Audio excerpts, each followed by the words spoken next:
नमस्कार आदाब, मैं हूं राव अकरम और आप देख रहे हैं मेरा हिंदी यूट्यूब चैनल। साथियों, वीडियो शुरू करने से पहले आपसे गुजारिश है कि अगर आप लोग मेरे इस यूट्यूब चैनल पर नए नए आए हैं तो कृपया चैनल को सब्सक्राइब कर लें और हाँ, साथ में बेल आइकन की घंटी को दबाना ना भूलें, क्योंकि इस यूट्यूब चैनल के ऊपर मैं भूमि से संबंधित और अन्य जानकारियों से संबंधित वीडियो बनाता रहता हूं। अगर आपको इस यूट्यूब चैनल को ज्वाइन करना है तो आप ज्वाइन भी कर सकते हैं। और आज इस वीडियो के टॉपिक के अंदर हम बात करेंगे, क्योंकि कुछ लोग कहते हैं कि अकरम भाई आप बहुत बड़ा लंबा इंटरव्यू देते हैं, लेकिन मैं शॉर्ट में इंटरव्यू को अपने कर देता हूं। और आपको बता दूं कि ग्राम पंचायत के अंदर ऐसी कौन सी भूमि है जिन पर भूमि पर मालिकाना अधिकार उत्पन्न बिल्कुल भी नहीं हो सकता। मान लीजिए कि अगर आपके ग्राम पंचायत के अंदर बुलडोज़र से कार्रवाई हो रही है तो वहाँ पर आपको पछतावा होगा कि हमें इस बात का नहीं पता था कि जिस भूमि के ऊपर हमने मकान बना रखा है ये भूमि, यानी इस भूमि के ऊपर हमें मकान नहीं बनाना चाहिए था। तो चलिए आज की वीडियो में विस्तार से जानकारी करते हैं ऐसी कौन सी ग्राम पंचायत के अंदर भूमि है जिनके ऊपर आप मकान नहीं बना सकते और जिनके ऊपर अधिकार राज्य सरकार का होता है जिन भूमियों के ऊपर। तो चलिए वीडियो को विस्तार से शुरू करते हैं। यदि जमीन पर कब्जा है मगर आप उस जमीन पर काबिज नहीं हैं, या ये कह लीजिए कि आपको नहीं पता था कि जिस भूमि पर आपने मकान बना लिया है और उस भूमि के ऊपर बहुत ही जल्द बुलडोज़र की कार्रवाई होगी, तो आइए इस वीडियो के अंदर जानते हैं कि राज्य सरकार की ऐसी ग्राम पंचायत के अंदर कौन सी भूमि होती हैं जिनके ऊपर बुलडोज़र से कार्रवाई होती है अगर आप उस भूमि को कब्जा लेते हैं। बहुत से ऐसे यूट्यूबर हैं जो इस बात को आपको नहीं बताएंगे, लेकिन मैं अपने चैनल के ऊपर इसी प्रकार की जानकारी देता हूं। तो आपको मैं देहाती भाषा में बताऊं कि किस प्रकार की भूमि होती है? नहीं, मैं आपको कानून और नियम के आधार पर ही बताता हूं। उत्तर प्रदेश राजस्व संहिता 2006, ताकि आपको भी पता चल जाए कि ये नियम फला जगह लिखा हुआ है।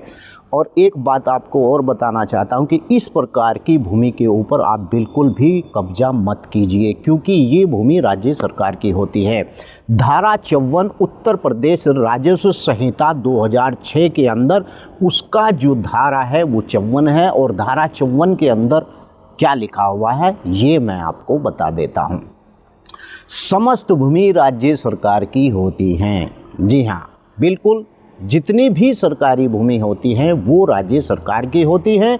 और समस्त सार्वजनिक मार्ग, गलियां, पथ, सेतु, खाइयों और उन पर या उनकी बगल में तटबंध और बाड़ों, नदी तल, झरने, नालों, झीलों, तालाबों और पोखरों और समस्त नहरी जल मार्गों और समस्त स्थिर और प्रवाहन यानी कि जल समस्त भूमि जहाँ कहीं स्थित हो जो किसी व्यक्ति के स्वामित्व में नहीं हो और जहाँ तक किन्हीं व्यक्तियों के किन्हीं अधिकारों को उनके अंतर्गत यथा उन पर स्थापित किए जाने के संबंध में अनेक यानी कि सिवाय और समस्त यानी पर्वत किसी भी विधि में उपलब्ध किए जाने के सिवाय समस्त अधिकार राज्य सरकार की संपत्ति घोषित की जाती है। परंतु यहाँ पर आपको बता दूं, मैंने बताया कि इस प्रकार की जितनी भी ग्राम पंचायत के अंदर भूमि होती है वो समस्त राज्य सरकार की संपत्ति होती है, लेकिन इस संपत्ति को ग्राम पंचायत की भूमि प्रबंधक समिति का अधिकार दिया जाता है। परंतु इस धारा के अंतर्गत किसी बात के किसी ऐसी संपत्ति पर यानी कि इस संहिता के प्रारंभ होने से के दिनांक से ठीक पहले या विद्यमान किसी भी व्यक्ति के अधिकार को प्रभावित नहीं समझे जाएंगे। यानी कि अगर ऐसी कोई संपत्ति है और आपने उस पर कब्जा कर लिया है, नकलऊ के अंदर इसी प्रकार की भूमि थी जिसके ऊपर 3 सप्ताह के लिए यानी कि हाई कोर्ट ने उस पर स्टे दिया है। और उस भूमि के ऊपर जिन लोगों ने मकान बना रखे हैं उन लोगों को यानी कि वहाँ पर चेतावनी दी गई थी और वो ऐसी ही भूमि थी जो राज्य सरकार के अधिकार में आती है और वो जल स्तर की भूमि थी, यानी कि नदी का तल ऐसी भूमि जहाँ पर पानी या जल स्तर की भूमि हो, वो इसी प्रकार की भूमि थी। और ऐसी प्रकार की भूमि के ऊपर जो सार्वजनिक उपयोग की होती है उसके ऊपर से आपको बिल्कुल उठाया जा सकता है, यानी विवाद का निपटारा। अब आपको मैं बता दूं कि अगर आपने इस प्रकार की भूमि पर कब्जा कर लिया है तो उसका वाद कहाँ पर चलेगा। जैसे कि मैंने बताया, इस प्रकार की जो भूमि होती हैं वो राज्य सरकार की संपत्ति होती हैं, लेकिन ग्राम पंचायत की भूमि प्रबंधक समिति को इसका प्रबंधन सौंपा जाता है।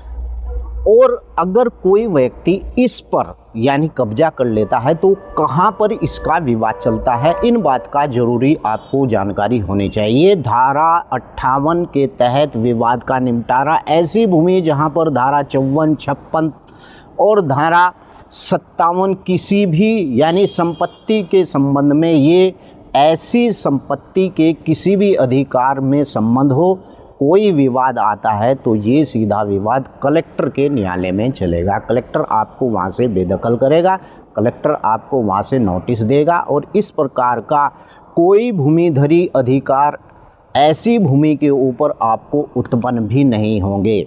मान लीजिए कि एक साथी का कॉल आया था, अकरम भाई हमने तालाब की भूमि के ऊपर मकान बना रखा है, लेकिन तालाब के 2 हिस्से हैं, 4 हिस्से हमारी अपनी निजी भूमि। तो 100% अगर आपके मकान के अंदर 2 बिसा हुआ ज़मीन भी आ गई तो आपको तब भी उस भूमि को छोड़ना पड़ेगा। कोई भूमिधरी अधिकार आपको इसी प्रकार की भूमि पर उत्पन्न नहीं होंगे 100%। यदि वादग्रस्त भूमि जो सार्वजनिक प्रयोजन, जिस प्रकार से खाद के गड्ढे, ऐसे पैर्थक भूमि, इस प्रकार की जो भूमि होती है, इसके अंदर भी आपको किसी प्रकार का अधिकार उत्पन्न नहीं होगा। ये भूमि आपको मालिकाना हक बिल्कुल भी नहीं मिलेगा। बात कर लेते हैं कि आबादी के लिए, अकरम भाई आपने बहुत बातें बताई, इस प्रकार की भूमि के ऊपर हमको मालिकाना हक नहीं मिलेगा तो आखिर हम घर बनाएंगे कहाँ पर। तो चलिए मैं आपको इस वीडियो के अंदर ये भी बता देता हूँ कि आबादी स्थलों के लिए आवंटन के लिए भूमि को चिन्हित कैसे किया जाता है और कैसी भूमि को चिन्हित किया जाता है। उत्तर प्रदेश राजस्व संहिता 2006 की धारा 67 के, आप नोट कर लेना, 67 के उत्तर प्रदेश राजस्व संहिता नियमावली 2016 के नियम 68 के प्रावधानों के अनुसार, यानी भूमि उत्तर प्रदेश राजस्व संहिता की धारा 68 और 63 यानी कि विनिविष्ट और इसी पर अर्थात यानी उत्तर प्रदेश राजस्व संहिता की धारा 59 यानी कि 59 की उपधारा 2 और इसके अधीन इच्छादित भूमि जो राजस्व संहिता 2006 की धारा 64 के अनुसार अधिमान क्रम में, यानी व्यक्तियों को आबादी स्थलों के लिए आवंटन के प्रयोजन के लिए ऐसी भूमि को चिन्हित किया जा सकता है। तो साथियों, इस प्रकार की जो भूमि होती है, अगर आपकी ग्राम पंचायत में पड़ी हुई है, मैंने पूरे नियम के अनुसार आपको बता दिया है। धारा 67 क के आधार पर उत्तर प्रदेश नियमावली 2016 यानी कि जो है 68 के प्रावधानों के अनुसार जो ऐसी भूमि खाली पड़ी हुई होती है, उन भूमियों के ऊपर यानी ग्राम पंचायत के अंदर आबादी स्थल को चिन्हित किया जा सकता है और ऐसी भूमि के अंदर लोगों को आवासीय मकान बनाकर दिए जा सकते हैं। अगर आपको वीडियो अच्छी लगी है तो वीडियो को लाइक करना बिल्कुल ना भूलें। अगर आप चैनल पर नए आए हैं तो चैनल को सब्सक्राइब कर ले, क्योंकि मैंने इस YouTube चैनल के अंदर इससे भी बेहतर वीडियो बना रखी है और ज़मीन की विस्तार से जानकारी दे रखी है। जय हिंद, जय भारत। अगली वीडियो में फिर हाजिर होता हूँ। खुदा हाफिज़।